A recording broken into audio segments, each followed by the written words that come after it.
Don't think you are not there yet. Don't think, don't think too much. Don't think, oh, I don't know this. I don't know that. I'm not professor yet. My knowledge is not this yet, so I cannot be mentor. I mean, no, you're thinking too much, bro. You're thinking too much, sis. If you can recite A, B, C, and D, master it whilst you're still learning from E to the last letter, right? So master A, B, C, and D, and mentor others to also master A, B, C, and D. I am right? laughing so hard over here because he's telling the truth. Like this is the truth. Like, I mean, he's using the alphabet as an example, but as he's saying, only learn A, B, C, D, I'm thinking about all the A, B, C, Ds that I mastered while I was still learning E through Z.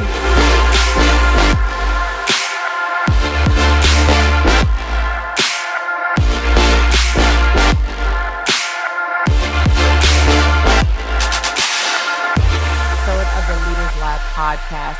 I want to say thank you so much for tuning in once again. Last week, we talked about the part 2 of Life After Doctor with my special guest and dear friend here, Dr. Frank Larbi. What's up, Dr. Larbi? Thanks for joining us again for part 3. Thank you very much for inviting me for part 3.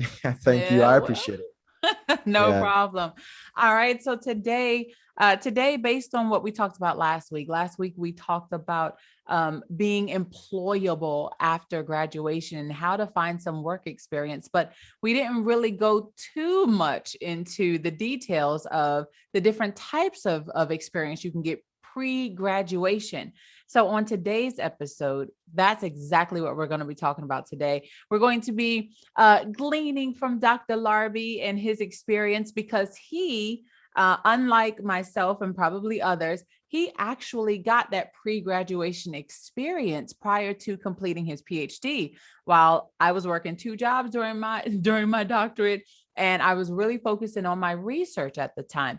But I wish I would have had the advice and the recommendations that Dr. Larbi gave us last week about, using your own funds to go to conferences and just basically putting yourself out there before you even need to be out there. So on today's episode, we are talking about pre-graduation work experience. And just to jump straight into the topic, Dr. Larbi, I just want to know, in your opinion, why is pre-graduation work experience essential? Thank you very much for this question. Before I start, I want to say hello to your viewers and your listeners. Thank you for listening to us, part 1, part 2, and part 3. Thank you for joining us throughout this journey. So coming back to your question, pre-graduation experience is very important because PhD, it's not just studentship program, it's a program or an area of your academic ladder that you have to put your experiences to practice. You'd have to tell the world that I'm here. I have this, I have that. You have to connect yourself. You have to do things you didn't do during your master's. You have to do things you didn't do during your bachelor's, so you'd have to learn by practice. So PhD, I would say, is not theoretical stage of educational ladder. It's more practical stage. So you'd have to psych yourself very well that you're not just going to cleave yourself to research and academic work or coursework, but also you got to get into the field. So, and let me say this, I think I said on the first show, PhD, it's not, getting a certificate to go do something or sit in an office, just an office. It is time, or it is a level, a stage that you have to prove to the world that you are really, innovative and a critical thinker. All right. So whatever it takes for you to grab opportunities to practice, you have to do it. All right. So, PhD basically, main focused on research. If you want to be in academia, research, teaching, supervision, What else, can we say about that? Yeah, designing coursework, being a consultant for others and stuff. So these are what you should put on the table and practice how to design a course. All right, practice how to teach in a classroom, practice how to supervise, practice how to do good quality research. So this is what you have to be doing. It's not just studying, learning, writing exams and passing, but it is a practicing stage. You got to put all the experiences, the classroom work, the theoretical works, and everything you've acquired to practice. Put them to practice. And if your supervisor doesn't open the door for you, you have to find ways yourself to get yourself engaged, to get yourself involved so that you not be left out. Mm-hmm. Now, there are three primary ways to gain work experience before graduating. And I know you're talking about getting practice. But the three primary ways to gain work experience before graduating, of course, number one is internships. You might be fortunate enough to have a paid internship, which would be great, but sometimes it's not paid. Sometimes it's just, you get paid it's like a back, what we call front load and back load. You get paid in the end with the experience that you gain. So if you're not like receiving that monetary gain and you're just like, well, I don't want to do that internship, think about the long run. Think about the experience that you can get. So the three types of ways is it's internship, mentoring, and volunteering. So we have internship, mentoring, and volunteering. And Dr. Larbi, last week you mentioned something about mentoring and holding workshops. Of these three primary ways to gain experience before graduating, which of these did you do? Did you do all of them? Did you do two or one? Which ones did you do? Which one did I do? Do I even remember which one I did? Did you have an internship? Did you do any mentoring? Did you volunteer any places? Like, what'd you do? Okay, volunteering for sure. I did a lot of volunteering work. Internship. Well, it wasn't a basic requirement for PhD. It's not a requirement. If you're doing a bachelor's or even master's, probably you may be required to have an internship experience. But PhD is not really maybe it depends on the university, but in my university at our time, it wasn't a requirement. And recently I heard, from some of my friends who are still enrolled in PhD program, that is now a requirement. So, yeah. So personally, I did, volunteering in the university. So I think last time on the first or second show, I said, whilst I was a PhD student, I organized a couple of research workshops for the master students, and even including the Chinese. They were able to come in and learn something. So it's I wasn't doing it because I saw myself to be more experienced, teaching other people, but I saw it as way we can share knowledge and grow. I don't know it all. I was still in the learning process, so being able to gather a couple of students to share my ideas, get all the ideas as well. We put things together, try to develop what we know, shape what we know, and enhance on what we know. So I did a lot of volunteering, and not only organizing research workshops and stuff like that. We also visited some schools, primary schools and stuff like that, to see how, teachers teach, and, how, if we are researchers or if you're in a position of policy making, because don't forget, I said my major is education leadership and policy, and policy. So when you graduate, you can become a policymaker, or educational leader in any institution. So when we do all these field trips, we kind of learn how teachers teach, the curriculum they use and stuff, and how we can probably design a curriculum to suit certain level of kids and education. So these are all sort of volunteering opportunities I involved myself in, and it helped me a lot. I learned a lot, and I impacted as well. And mentee, well, unfortunately, in my university, I had limited opportunity to mentor others. You know, well, I wouldn't say point of correction, not in my university, because some of the professors, supervisors were engaging their PhD candidates to mentor master students and even bachelor students, right? Mhm. But with the sort of supervisor I had, I didn't have the opportunity, to mentor the master or bachelor students, So I didn't have the opportunity.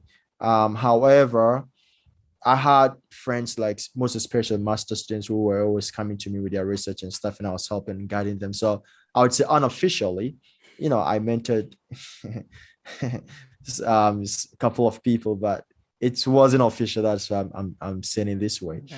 So you were So an in any way, unofficial mentor. Unofficial mentor. Could you yeah, still put it on your unofficially. CV? Ooh, I think I have to.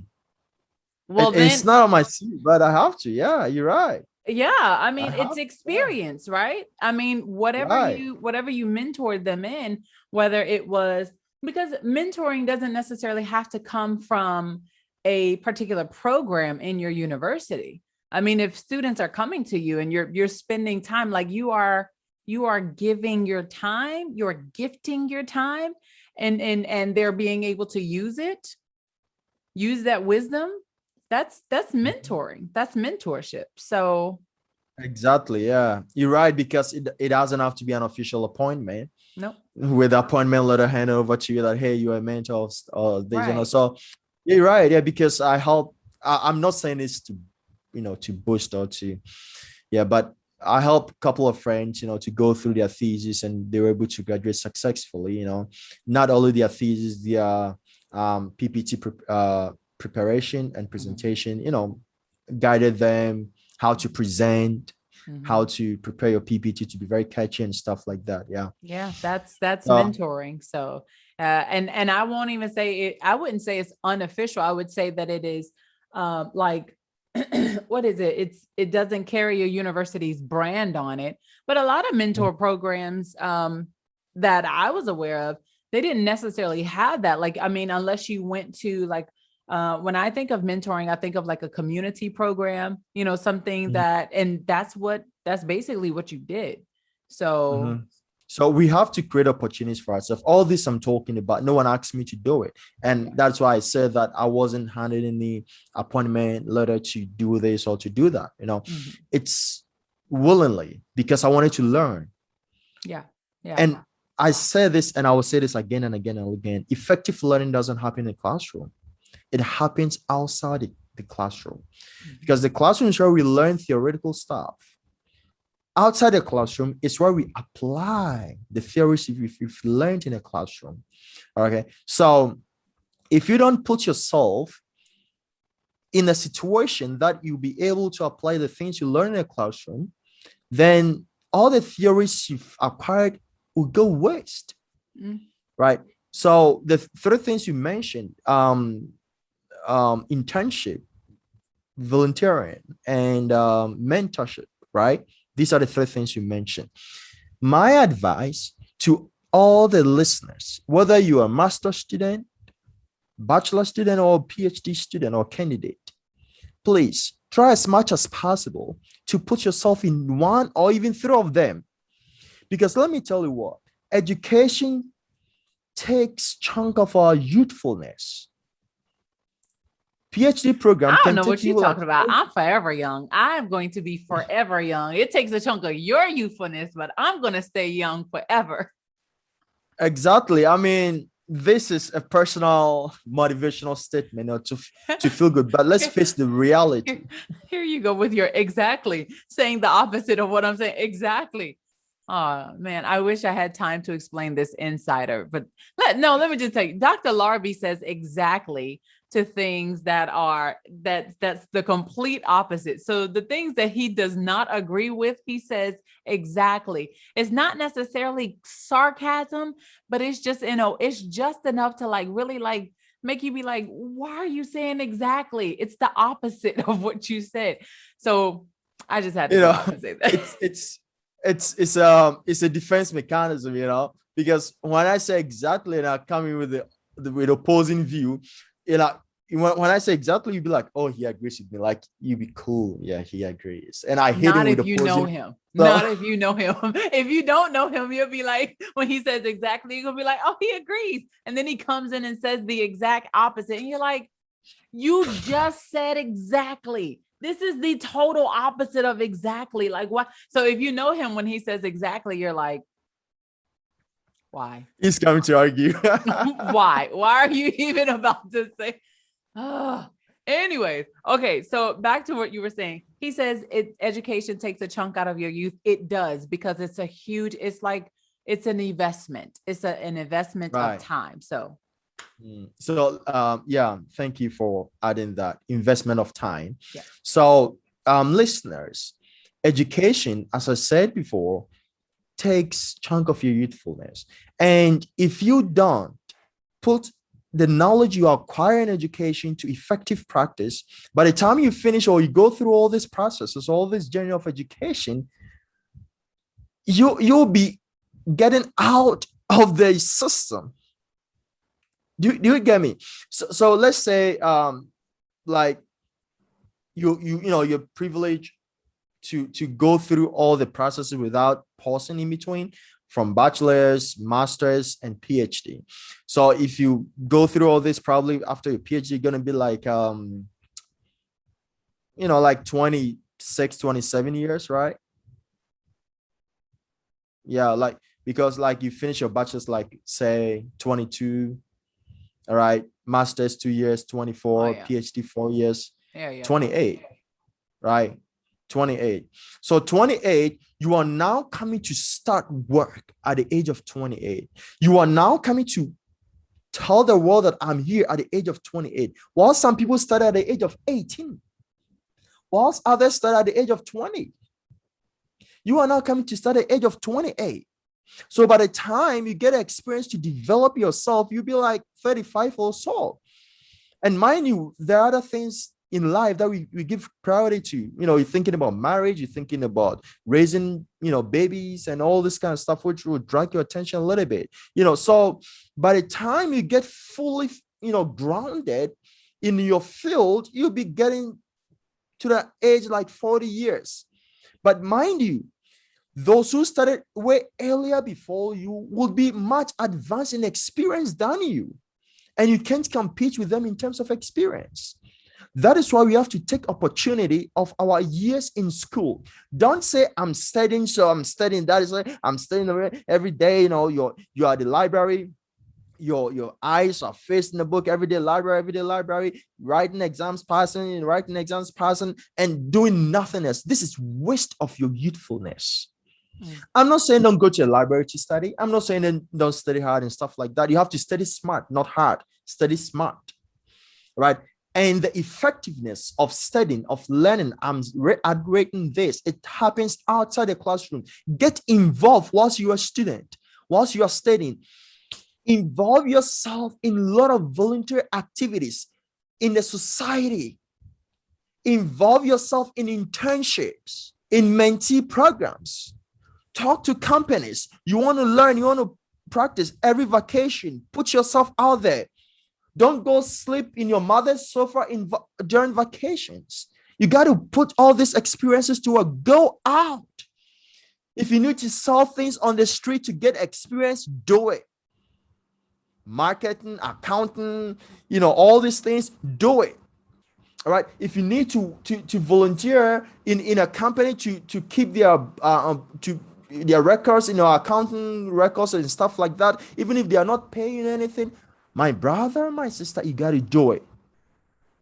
All right. If you need to, don't think about making the money. Think about gaining the experience. Think about enriching your CV. Think about enriching yourself, placing value on yourself. That's good. And mind you, if you involve yourself from bachelor's, during your master's, your PhD, working here and there, you will not finish your PhD and write applications. You will not. Because by the time you finish your PhD, there are a bunch of companies you've worked with before. There are a bunch of companies you've your ideas, your wisdom or knowledge have probably impacted, or they've benefited from you one way or the other. So when you finish, or before you even finish, you just write to them, hey, I'm going to finish it. I mean, you'll be hired as soon as possible. So don't let the classroom cage you. Don't let the classroom be a bondage to you. Don't let the classroom be shackles around you. Free yourself. Study smart, but concurrently, you have to go out and work. Develop, make good use of your youthfulness. Make good use whilst you're still young and beautiful. Make good use whilst you're still strong. Before you get to an age where you be thinking about kids, be giving out your full talents or gifts out there, you're thinking about how to pay your kids' schools, you're thinking about this, that, so many things will be coming in your mind, and the world will not enjoy you. So whilst you are young and single, let the world enjoy you. Yeah, make great use of your time. And I want to interject here, because if I don't, Dr. Larbi forgets that this is actually a show for conversation. So he thinks he's on his show where he's the only one that's just talking. And I'm just like, Okay, so I'm just going to jump in here right now. Okay. Or else I'm not going to say anything on my own show. Good God. This is hijack. God knows. I want to speak to the PhD student or to the graduate student who started later in life, because not everyone is starting out young. So to those of you who are, and I know there's so many of you who are listening to this podcast, and I appreciate that. I look at the analytics and I see your ages. I only have a few like 18 to 34, but most of you are much older. So I don't want you to only take what, Dr. Larbi is saying and be like, well, shoot, I missed all of those youthfulness years. You didn't. You gained valuable experience in so many different areas of your life that you can use them as transferable skills into your new degree program. Whatever field of discipline, you may have been, in your late 40s, 50s, and 60s and decided, you know what, I'm going to do the unthinkable and I'm going to go back to school. And you are that person in class. There's always at least one in every single class where there's someone who decided to go back to school and to do something different than what they're doing. And I commend each and every one of you who is listening or watching right now. And I want to tell you that you have not missed out. I know you feel like you missed out on a lot of time because you wish you would have just continued on, but life happened. You did get married. You had children. Your children are grown now. So you decided to go on and continue. You switched fields or whatever it is. Maybe you got a divorce and you decided, you know what, I want to do something for me now. I want to go fulfill whatever your reason is. You can still get experience before you graduate. First of all, you already have a world of experience, even if it was in a different field. Okay, this is what we call transferable skills. You take the skills that apply to both, your old field and the new one that you're going into, and do like Dr. Larbi said, start mentoring. Find ways to mentor your classmates, your peers, even others, master students or whatever, or mentor in the community. If you say, I'm too old for an internship, focus on mentoring and focus on volunteering, because those are still valuable opportunities to get experience pre-graduation as well. And so this brings me to my next question for you, Dr. Larbi. Of the things that you said you did mentoring and volunteering, of those two, which ones would you say was most fruitful for you? Good question. I would say both. Most fruitful. I mean, if you could choose one or the other, which one do you think has produced the most? I would say mentoring. Mm-hmm. Yeah. Why? Because whilst I was still a student, there were so many things I was still learning. I didn't know, Yeah. And I wasn't mentoring as a professor or as a supervisor, just as a student, I was mentoring my peers. Yeah. But one thing I want to say, especially mentorship, don't think you are not there yet. Don't think too much. Chinese will say bush and do. All right, don't think too much about it. Don't think, oh, I don't know this, I don't know that, I'm not professor yet, my knowledge is not this yet, so I cannot be mentor. I mean, no, you're thinking too much, bro. You're thinking too much, sis. What you want, like, let me use this as an example. Letters of alphabet, we have A to Z, right? So if you can recite A, B, C, and D, master it whilst you're still learning from E to the last letter, right? So master A, B, C, and D, and mentor others to also master A, B, C, and D. So through the mentorship process, you become an expert in A, B, C, D. So when we're talking about an expert in A, B, C, D, who are they going to call? They're going to call you. That, oh, Frank is an expert in A, B, C, D. But people don't know that you don't know E, F, and the rest. You don't know them yet. But hey, be bold, be confident in yourself that I'm an expert in A, B, C, D. And this confidence will be transformed to a learning ground for you to also master yourself in the rest of the letters. I am laughing so hard over here because he's telling the truth. Like, this is the truth. Like, I mean, he's using the alphabet as an example, but as he's saying, only learn A, B, C, D, I'm thinking about all the A, B, C, Ds that I mastered while I was still learning E through Z. And so I could not stop laughing because I'm like, no, this is true. You get that experience. And this is the thing, as you grow, others get to grow with you. Like, as you're teaching A, B, C, D, what you mastered, you're still learning E, F through, E through K. You're still learning so that once they pass the threshold of D, and then they don't have to go look, to find someone else who can teach them E, F, through K. You learned it while you were still teaching. So it just tickled me because I'm like, he's using alphabets, but this is literally what we do all the time. So I love it. Yeah. I love it. And let me give you a typical example. When I was in my bachelor's, back home in my country, I was very good in mathematics. I love math.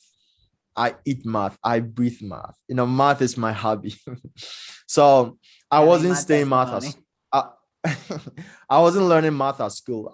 So during vacation, I will go through all the topics we'll be doing for the subsequent semester, right? So everything, so during vacation is only mathematics. So when school resumes, you will never see me studying math. No, you see me, learning other subjects, but not math. So and don't forget, I have already learned them. So, my peers, my friends, math was their problem. So I'll gather them and teach them what I've learned. Why do I do that? I do that to relearn, to master what I have learned. Because if I don't do that, I'll forget it. I'll forget, because it will be like during exam to be like 3 months ago, right? So in order to keep updated, I'll be teaching my peers. And sometimes I teach them to understand more than even the teachers. And I was always on top of mathematics examination. In the first 3, you find me there. All right. During my PhD, learning research and stuff like that, one of the most difficult thing I was struggling to understand is research theoretical framework. Like, I didn't know how to get a framework, a theory to back up your research, how to define it, how to set it as a foundation of your research, how to connect with your literature review, your research question, your methodology, and your result. I was totally confused about it. So I'm like, no, I mean, I have to, and theoretical framework is a key part of your research. Absolutely. If you don't have it, it's like your research is questionable. It would not even be passed. So I got on University of YouTube, thanks for YouTube, and I watched a couple of videos. I read a couple of articles from Google. I had a little bit of an understanding. I'm like, this is good. Let me organize a workshop on this. So I called my friend, say, ABCD, right? right there. Exactly. The principles of ABCD. So I called my friend, say, let's organize a workshop. We organized, we made a flyer, beautiful flyer. We got a lot of students who came, and I was teaching them like I have mastered theoretical framework. But meanwhile, I had about 60% understanding of it. All right. So I asked myself, what if they ask me critical questions? Well, I didn't even think too much about it. I organize it, and I record the videos I watch on YouTube, the articles I've read, and the little understanding I have gained to teach them. And believe you me, those people who came to that workshop were so much pleased with the information I shared with them. But with that little knowledge I gained, I was able to solve their problem. And guess what? Afterwards, people were always rushing to me. Frank, I have a problem with this. I have a problem with this. I have a problem with this. People were even coming, from different majors, from economics, from different majors. They were coming in with their research. And that pushed me because I didn't want to embarrass myself. I gained a good name on campus, because of that. So if anyone has a problem, go to Frank. If anyone has a problem, go to Frank. So I didn't want to embarrass myself. Yeah. And I had to put pressure on myself to learn more, acquire more, and share more. And that is how I was able to develop my research potency. I didn't grab most of this knowledge in the classroom. I grabbed it by practice. That's good. That is why I say I have 3 rules. First, practice. Second, practice. Third, practice. Oh, okay. So makes better. All Practice 3 rules are the same. Practice, better. practice, practice. All right. Exactly. So when should a grad student, after getting all of this pre-graduation experience, after practicing, after hosting webinars or workshops, after mentoring, having an internship, after volunteering, when should a grad student start applying for jobs in their new discipline? Start applying for job as a student from first year. First year, first semester, start applying for jobs. I wasn't expecting that. Why the first year, first semester? I mean, they don't even have the experience at that point. Let me throw this out there.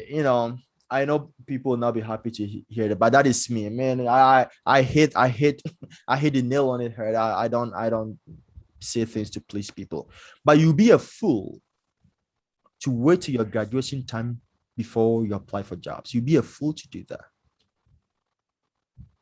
Why?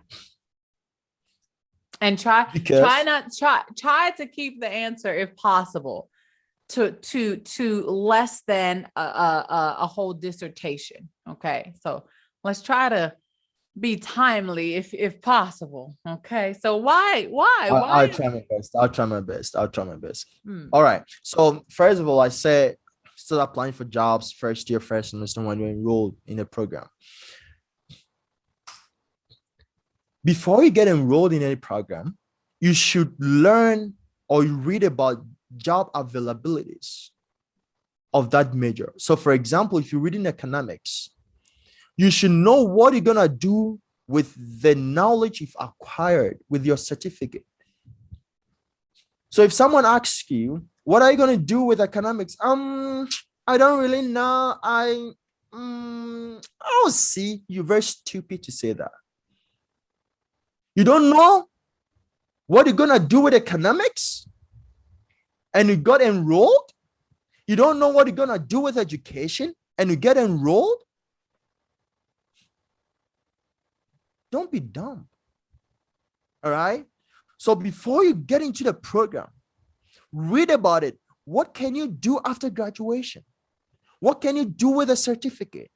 So having this knowledge and having all this awareness, immediately you get enrolled. You start applying to companies or to industries or to institutions within this field or within the field you are enrolled in. So what I mean is internship, attachment. So you start applying right from the first year that I'm enrolled in this program. I would want to have an internship program or an attachment with you during our summer vacation. You don't wait till summer vacation. Let the company know that you are there. They're not going to respond to you. Push, because most of the companies will probably get a lot of applicants and stuff like that. So if you start early and keep pushing, they'll be like, who is this guy? Let's give him a try. But if you wait till last minute, you'll be frustrated, you'll be confused, you'll be bewildered. All right. You will not see opportunities, but when you start early, that is how you will see greater opportunities. So start applying right after you get enrolled for internship opportunities. And when you still say, classes and stuff like that, we still be going on, but let them know that during winter vacation, during summer vacation, you are available for them. So even whilst you're still in school before vacation, you may be going there on weekends, just to help them with one or two things. But experience. And that's all you have to do. Yeah. Yeah. So you do the first year, second year, third year. By the time you graduate, you probably might have worked with about 3 or 4 or 5 companies or industries or institutions. Okay. If you really give out your best, 1 or 2 of them would like to maintain you. Yeah. Agreed. Yeah. Wow. Well, ladies and gentlemen, this has been so full of such great information. And once again, we want to thank Dr. Larbi for coming back for the third part of life after doctor. But today we're talking about life before doctor, getting that pre-graduation work experience. And so again, Dr. Larbi, thank you so much for joining us again. We appreciate you and all of your wisdom. Do you have any? I honestly, I don't know if you have any additional words to say. You said so many great words, but if you have any last words, 60 seconds or less, what would you share with our audience? 60 seconds or less. Okay. That's really a great challenge, but I'll pick it up. So finally, what I'm saying to end this show is that, my fellow brothers and sisters out there enrolled in PhD program, you have great potentials. PhD, having a title doctor attached to your name comes with a lot of great opportunities and, chances and stuff like that. But one challenging is the title should go along with what is here in your brains. If you have the title in your brain, your head is empty. It's a shame. It's a disgrace. Amen. To yourself, to the certificate, and to the institution. All right. So try as much as possible not to be a shame or a disgrace to the doctorhood. Let us protect this title. Let us make it lively. All right. Yeah. So again, you have to read more, learn more, read outside your comfort zone, or read outside some of your field. Get more knowledge. Watch the news. What is going on? Be current. All right. We have technological advancement. You have to try as much as possible to gain technological knowledge. You are not majored in IT, but you have to gain technological knowledge because they will all help to expedite your work or to help you to work with smartness. Yeah. And what I always say, my slogan is work smart, don't work hard. All right. But in everything, in all things, in a nutshell, have a dream, have a vision. Otherwise, your PhD will be useless. Thank you all for listening to me. This is Dr. Love. Dr. Campbell, Thank you for hosting me. Yes, it was my pleasure. So once again, ladies and gentlemen, thank you so much for tuning into the 35th episode of the Leaders Lab podcast. I really hope that you were able to get something out of this episode. If so, drop a comment in the section below. Let me know, what was your favorite part about this? What is your primary takeaway from how to get work experience pre-graduation? And don't forget that you can subscribe to the Leaders Lab podcast on both the audio and video version.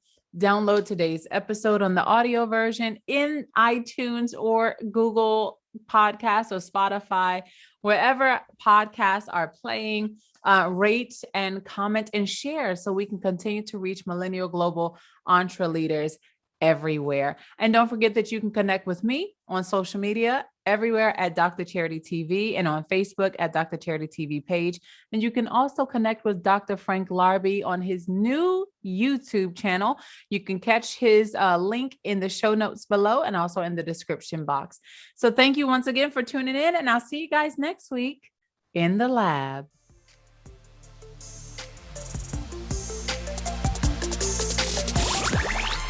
Thank you for listening to the Leaders Lab podcast.